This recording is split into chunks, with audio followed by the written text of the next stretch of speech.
500 acre मैदानावरती रंगलेल्या या थरारक बैलगाडा शर्यती बघण्यासाठी लाखोंच्या संख्येनं बैलगाडा शौकीनांनी देखील हजेरी लावली। पार्श्वभूमीवर होणाऱ्या या स्पर्धांमध्ये शिवसेनेनं बक्षिसांचा अक्षरशः धुरा उडवलाय।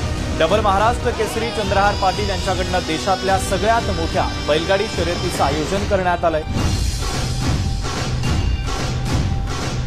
ओंकाराचं रूप तुझं चराचरामंदी, झाड येली पाना संग फुल तू सुगंधी, भगताचा पाठीराखा गरिबाचा वाली, माझी भक्ती तुझी शक्ती एक रूप झाली।